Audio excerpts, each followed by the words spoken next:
27-годишна работничка од Велес собра храброст и прозбори за голготата низ која што поминала во фирмата во која работела 2 години. Заедно со останатите колешки работеле по 6 дена во неделата и на секој државен и верски празник, а добивале само минимална плата. Неисплаќањето на регресот за годишен одмор за минатата година ја прелило чашата. Работничките протестираа и го условија газдата. Додека не им го исплати регресот, нема да се вратат на работните места. К-15 од минатата година го дадоа пола К-15, а нас не следува цел. Тоа значи дека не излажа. Пола ни дадоа на рака, пола го нема.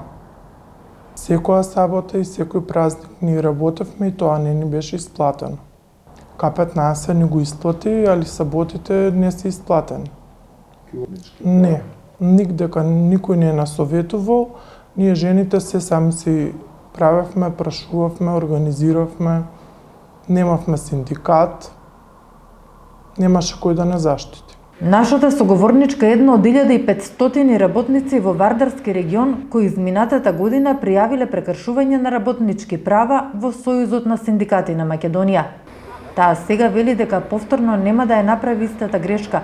Нов договор за работа ќе потпише откако добро ќе го прочита и разбере, за да може соодветно да се заштити и да не ја повтори истата грешка.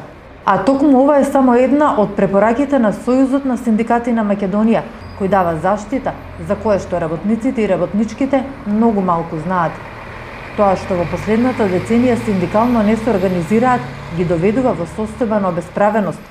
Но има обесправени работници и во фирми каде синдикално се организирани. Таму или синдикалните лидери не се активни, или пак работниците стравуваат да не бидат избркани од работа. Затоа молчат и не пријавуваат прековремена работа, помала плата од минималната, работа за време на државни и верски празници, како и неисплата на К-15. По основ на овие 4 прекршени работнички права, минатата година бесплатна правна помош добиле 14.000 работници во државава од Сојузот на синдикати на Македонија. Во дел од фирмите синдикатот директно преговарал со работодавачите, а онаму каде што не успеал да влезе, работодавачите ги пријавил во Државниот инспекторат за труд. Тоа што ние го правиме и пандемијата што не научи е да поднесуваме пријави по прекршено право по работник, за да не се доведеме во ситуација да Државниот инспекторат за труд донесува едно решение за група на работници. Таков случај имавме во Гевгелискиот регион, кога за 200 работници по пријави од работници донесуваа едно решение и го казнуваа работодавачот само со 700 евра. Сега тоа што го правиме, поднесуваме поединечни пријави за сите работници. Казната од 700 евра по работник, доколку се потврди прекршено работничко право, сериозно ја сватија работодавачите, констатираше Трендафилов. Според кого, за синдикатот е важно работниците и работничките да бидат храбри. Стравот да не се изгуби работното место мора да се надмине, за да не му се остави простор на работодавачот да врши злоупотреба во сопствена полза. Трендафилов го издвои примерот со работнички во Велешка текстилна фирма, каде сопственик, по реакција на синдикатот и трудовиот инспекторат, им исплатил К-15, но им наредил да му го вратат.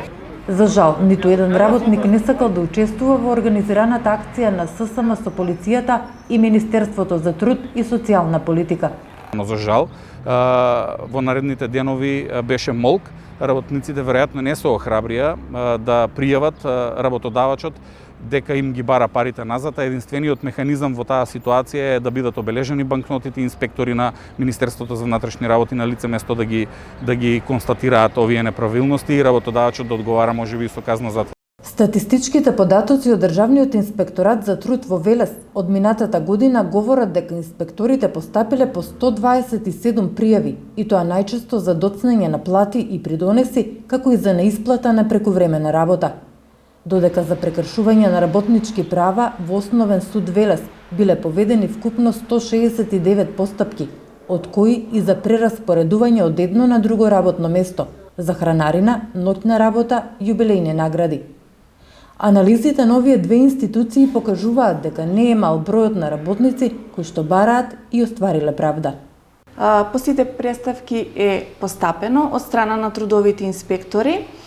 при што изречени се 44 решенија со изречена инспекциска мерка опомена, 7 решенија со изречена инспекциска мерка наредба. На 4 правни субјекти изречени се глоби за сторен прекршок по член 13 од Законот за работни односи, односно при вршење на инспекцијскиот надзор затечени се непријавени работници и изречени се глоби за истите правни субјекти. Понудена е постапка за порамнување, при што издадени им се прекршочни платни налози, кои што истите се платени во рок од 8 дена.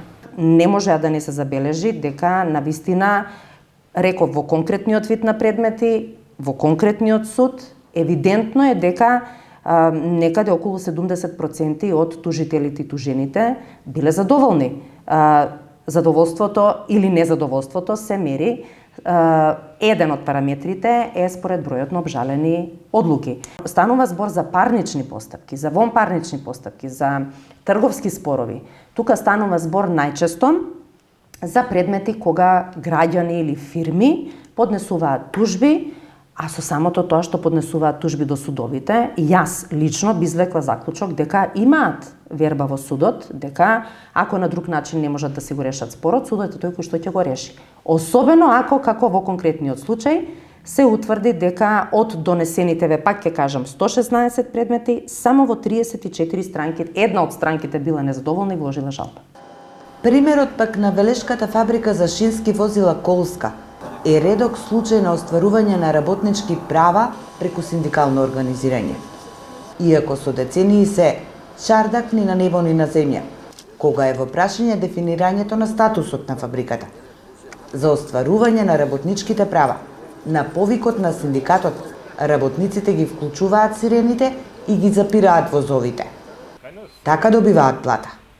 Јас мислам дека овдека не сплотува со самиот влез во фабриката, значи овдека немаме ние политичка припадност, не се двоиме, мислам, на политички партии, немаме по етнички припадности, значи сите сме си, така речено, работници од исти ранг.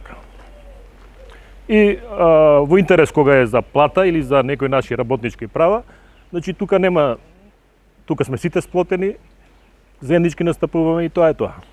Работниците на Велешка Колска се меѓу ретките работници кои што сакаат јавно да говорат за своите проблеми.